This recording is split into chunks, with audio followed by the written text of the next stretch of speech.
Hola, ¿qué tal? ¿Cómo están ustedes? Como siempre, un gran placer reencontrarnos para hablar de Egipto en esta oportunidad. Esta foto me recuerda el primer viaje que hice en el 2008, invitado a un simposio de sufismo internacional. Siempre Egipto para mí había sido muy interesante. Bueno, acá, junto al caballo, se va en taxi hasta un lugar para visitar las pirámides y después ya no hay carretera, ni ruta, ni calle, ni avenida, entonces hay que ir en caballo. O mejor dicho, se va en camello y después llegando a las pirámides para la foto, te subís al caballo y te sacás la foto. Bellos recuerdos. Egipto siempre me había interesado. Tenía un profesor allá en la década del 90 en Buenos Aires que me enseñaba teatro y que siempre tuvo como sueño hacer la ceremonia de su matrimonio, su casamiento en Egipto. Y bueno, me quedó esa imagen. Yo tenía 15 años en aquel momento cuando empecé a estudiar teatro y siempre quedó la imagen de mi profesor queriendo casarse en Egipto. Después de muchos años, creo que pasaron 20 años, fui invitado al Cairo como expositor de una conferencia acerca del misticismo islámico y bueno, esa es la foto de recuerdo que me quedó de aquel viaje. Siempre Egipto obviamente tuvo un peso muy importante en mi vida porque parte de la sabiduría que uno buscaba siempre escuchábamos que se encontraba en Egipto. Además, de pequeño, mi papá, que era libanés y que tenía mucha relación con la recitación coránica, que ahora después les explico un poquito más sobre ello, son famosos los lectores y recitadores de Corán egipcios. Son, digamos, los grandes maestros de las melodías coránicas, del arte, de la recitación, de los cánticos coránicos, porque se hace con una voz muy especial y una melodía muy especial.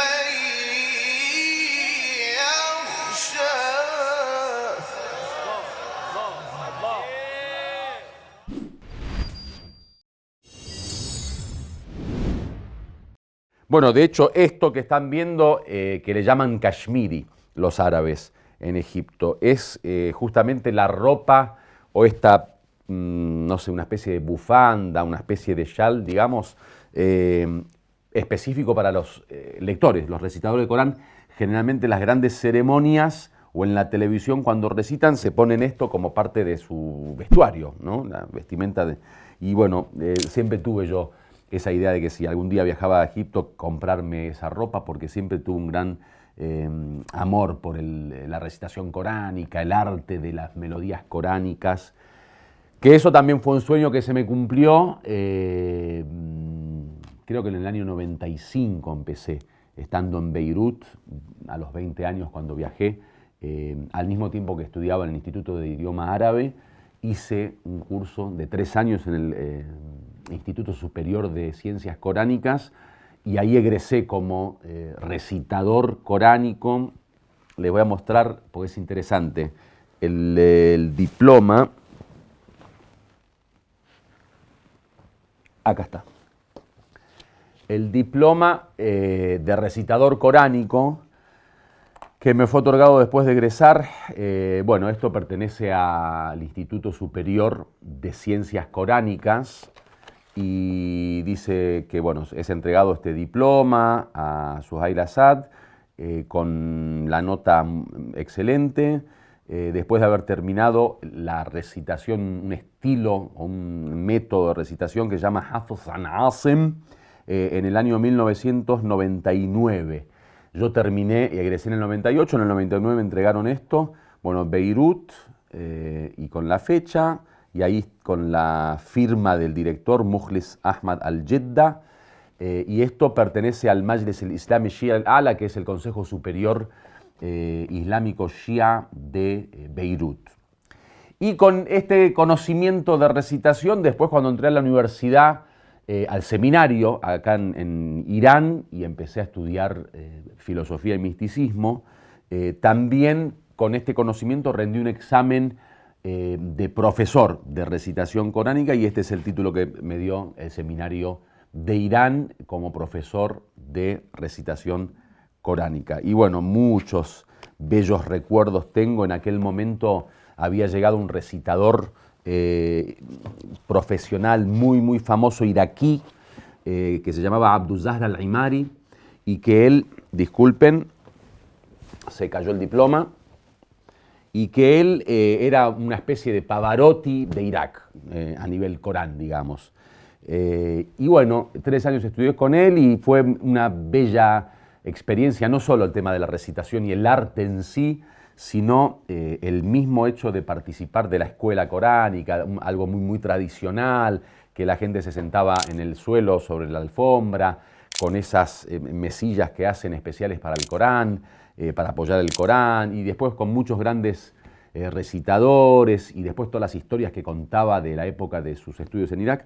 Bueno, lo importante es que Egipto en sí es la cuna de la recitación coránica, es decir, si alguien, por ejemplo, quiere aprender a recitar el Corán, o quiere tener un modelo, quiere imitar a alguien que recita profesionalmente, siempre está Egipto ahí como el número 1 del mundo islámico, que realmente tiene unas voces espectaculares, un arte espectacular, unas melodías muy especiales, y siempre fueron el gran modelo de los recitadores coránicos. Yo les voy a dar una pequeña muestra que, bueno, aquellos que viajaron al mundo islámico habrán escuchado seguramente, o en alguna película lo habrán visto, o en YouTube está lleno de recitadores coránicos, pero bueno, para que tengamos un espacio, digamos, de arte también, y recordar esos días de recitación coránica.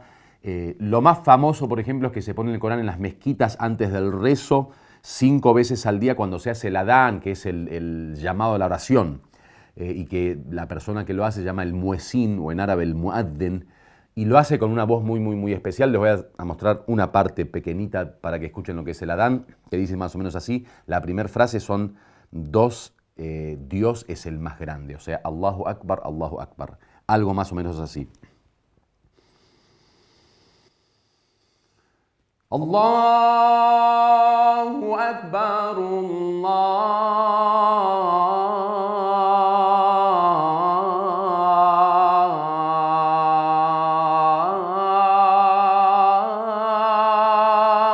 Akbar,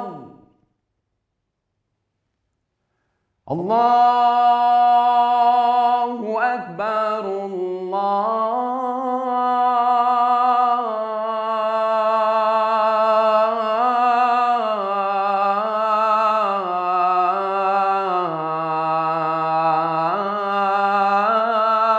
Akbar, Esa es la primera parte del adán o del llamado a la oración, y con esa forma se lee también el Corán, que yo les voy a ver una pequeña leya de una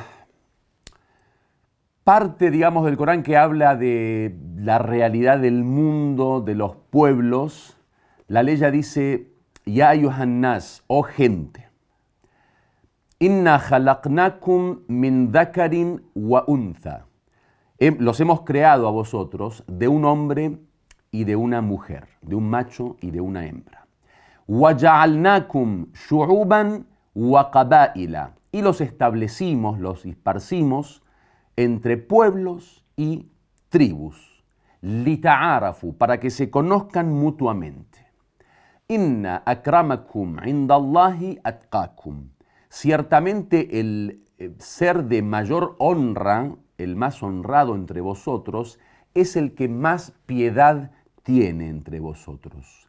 Inna Allaha alimun khabir. Ciertamente Dios es conocedor y sabe, digamos, es sapientísimo, tiene noticias de ustedes, sabe, conoce.